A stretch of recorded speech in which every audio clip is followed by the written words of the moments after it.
Ibu, Bapak, Saudari, Saudara, rekan-rekan muda, dan adik-adik sekalian dimanapun Anda berada, bertemu kembali dengan saya Romo Tino SSCC di dalam catatan pesiarah.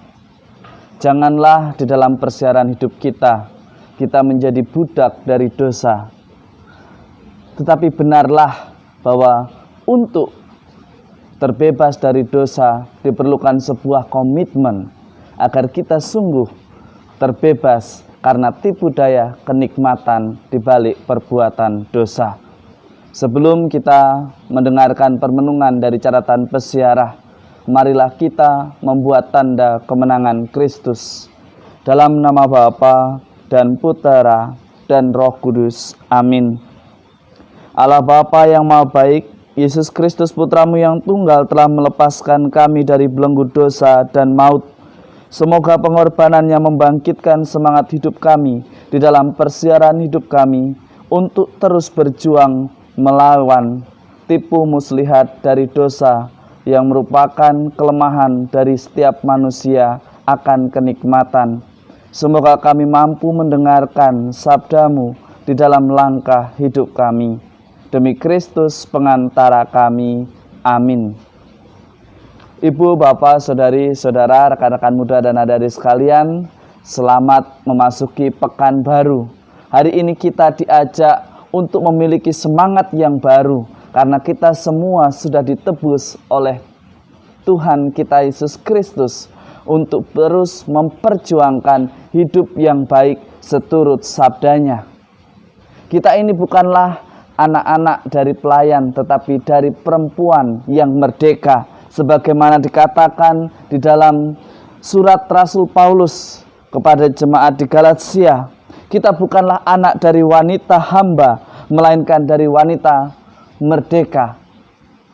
Artinya bagaimana? Kita bukan dilahirkan karena dalam keadaan dosa, tetapi dalam keadaan merdeka. Hendaknya kita pun selalu berjuang untuk menjadi pribadi yang merdeka di dalam persiaran hidup kita. Memang bukan sesuatu perkara yang gampang untuk hidup di dalam kebaikan, untuk hidup di dalam kebenaran. Terkadang kita akan berhadapan dengan mereka yang selalu sudah nyaman akan ketidakjujuran, akan kebohongan, akan kemunafikan. Tetapi hari ini kita kembali diingatkan oleh Rasul Paulus untuk belajar merdeka dan bukan menjadi budak dosa. Tentu tipu muslihat yang begitu menyenangkan, begitu memuaskan, bahkan sesaat begitu membuat kita bahagia. Tetapi sebenarnya akibat dari dosa yang kita lakukan akan membuat kita semakin sulit dan merasa kesusahan di dalam persiaran hidup kita selanjutnya. Hari ini juga kita diingatkan di dalam Injil Lukas untuk berani belajar mewartakan kebenaran.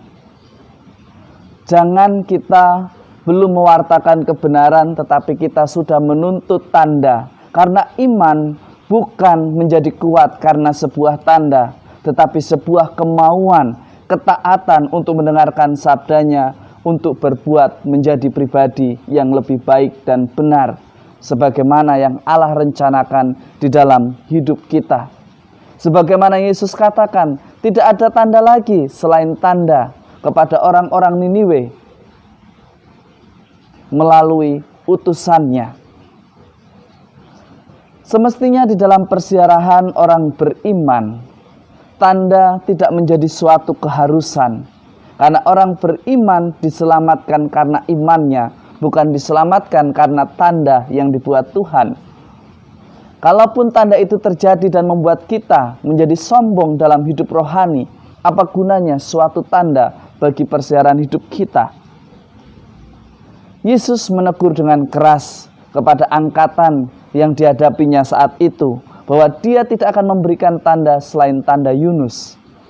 Karena Yesus mau menyadarkan orang yang pada zamannya dan juga kita semua, bahwa hidup beriman bukan berdasarkan tanda, tetapi kemauan menanggapi panggilan Tuhan, mendengarkan sabdanya, melaksanakan apa yang kita imani di dalam kehidupan nyata di dalam dunia ini. Semoga permenungan hari ini membuat kita semakin mantap, semakin berani untuk membuat komitmen untuk menjauhkan diri dari kebiasaan yang menjerumuskan kita ke dalam dosa, dari kebiasaan yang sifatnya semu, memuaskan, tetapi membuat kita menderita karena kita semakin dijauhkan daripadanya. Semoga berkat Tuhan selalu menguatkan kita dan menjadikan kita pribadi yang penuh bijaksana di dalam persiaran hidup kita. Dalam nama Bapa dan Putera dan Roh Kudus. Amin. Ibu, bapak, saudari-saudara, rekan-rekan muda dan adik-adik sekalian, dosa nampaknya begitu menyenangkan, bahkan menjadi jalan pintas untuk mencapai sukacita yang kita inginkan. Tetapi manipulasi kebahagiaan akan mengakibatkan derita yang terus-menerus di dalam persiaran hidup kita. Maka marilah kita berani untuk tampil apa adanya, bersikap jujur, dan selalu mewartakan kebenaran, karena itulah yang dikehendaki Tuhan. Selamat beraktivitas, jadikanlah hidup kita berkat.